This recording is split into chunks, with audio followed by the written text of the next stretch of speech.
The courtroom was so quiet I could hear the ticking of the wall clock. Tick-tock. My husband leaned across the polished oak table, the faint scent of his expensive cologne lingering in the narrow space between us. His voice was low, but not quite low enough. "You can't even afford a lawyer, Carol." Then he laughed. It wasn't loud, just a short, sharp burst, like he had said something clever. His girlfriend laughed too. A few people sitting behind us let out quiet, stifled chuckles. Soft, but loud enough. I didn't react. I just stood there, holding a stack of documents in my hands, while the judge leaned back in his chair and studied me over the edge of his glasses. A few minutes later, that same judge would turn to my husband's attorney and ask a question that would freeze the entire room. But I'm getting ahead of myself. My name is Carol Whitaker. That morning, I was 52 years old. I had spent 27 years married to a man who believed two very convenient things about me. First, that I was loyal. Second, that I wasn't very smart. For most of our marriage, those assumptions worked very well for him. We lived in Columbus, Ohio. My husband, Daniel, ran a mid-sized construction company called Whitaker Development. They handled commercial renovations, shopping centers, small office buildings, medical spaces. Nothing flashy, but steady money. When we were young, it was just the two of us trying to stay afloat. Daniel handled the job sites. I handled everything else: permits, payroll, vendor payments, insurance, taxes. There were nights I sat at the kitchen table until 2 in the morning, calculator in hand, surrounded by bills, while Daniel slept upstairs because he had to wake up early. I didn't mind. That's what marriage was supposed to be. Two people building something together. The company grew slowly at first, then faster.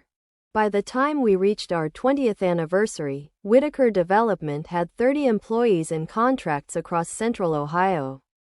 That's when Daniel decided he didn't need me anymore. It didn't happen overnight. First came an outside accountant, then a project manager, then a financial controller. Eventually, one night at dinner, he told me the company had become too complex for me to handle. "You've done enough, Carol," he said, slicing into his steak. "Let the professionals take over." I nodded and said, "Okay." Because after 20 years, you trust your husband when he says things like that.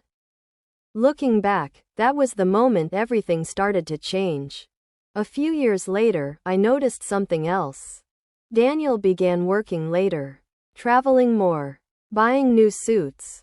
At first, I told myself it was just business. Then I saw the messages. Nothing explicit, just short texts that popped up when he left his phone on the table. "Dinner tomorrow. Miss you already. Call me when she's asleep." Her name was Lauren Carter. A real estate agent. Early 30s. Blonde. Polished. I met her once at a company event. She shook my hand like we were at a job interview. "Daniel talks about you all the time," she said, smiling, but her eyes didn't. A few months later, Daniel filed for divorce. "We've grown apart," he told me at the kitchen table. 2 weeks after that, I saw Lauren climb into his truck outside a restaurant. So much for growing apart. The divorce papers came months later. By then, Daniel had already hired one of the most aggressive attorneys in the county. And that morning in court, his lawyer painted a picture of me that almost sounded believable. A financially dependent housewife. Someone who had contributed very little. Daniel, on the other hand, was the self-made success. The courtroom smelled faintly of old wood and coffee. Lauren sat behind him in a pale blue dress that probably cost more than everything I was wearing. At one point, she leaned forward and whispered, just loud enough for me to hear. Maybe if she'd spent less time shopping and more time learning a real skill, she could afford a lawyer. Daniel chuckled. Then he leaned toward me and said the line that started this story. "You can't even afford a lawyer, Carol." I turned and looked at him. Not angry. Not hurt. Just calm. Because the truth was, I could afford one. I just chose not to hire one. When the judge asked if I had legal representation, I stood up. Your Honor, I'll be representing myself. A few people laughed. The judge didn't. He simply nodded. The hearing began. For a long time, his attorney explained why Daniel deserved almost everything: the business, the assets, the accounts. Daniel sat there relaxed, like he was watching a movie. Lauren smiled. Then the judge turned to me. Mrs. Whitaker, you may question the witness. I stood. My hands were steady. I walked to the podium, placed my binder down, and opened it. Daniel watched me with that same amused expression, waiting to be entertained. Mr. Whitaker, I said clearly, do you recognize a company called Riverbend Supply? He shrugged. Sure. One of our vendors. Behind him, Lauren shifted slightly. I placed a document onto the projector. That's when the first crack appeared. But to understand that moment, you need to know what happened months earlier. It was a cold October night. Daniel had already moved out. The house felt hollow. I was sitting at the kitchen table with my laptop. That table had been my office for 2 decades. Even after Daniel pushed me out of the company finances, I still knew where everything was. And I still knew how to read it. That night, I logged into the shared tax archive. The passwords hadn't been changed. At first, it was routine. Balance sheets. Invoices. Then I saw a name I didn't recognize. Riverbend Supply. The invoice was small. Nothing unusual. But something felt off. After 20 years, you remember your vendors. Riverbend wasn't one of them. I searched further. Another payment. Then another. By midnight, I had a spreadsheet open, and a knot in my stomach. The payments kept coming. Over and over. I looked up the company in the state registry. It appeared instantly. Riverbend Supply LLC. Owner, D. Whitaker. My chest went cold. When I opened the registration file and saw the mailing address, a page O. Box Daniel had used for years, I understood. He had been moving money. Quietly. Carefully. For years.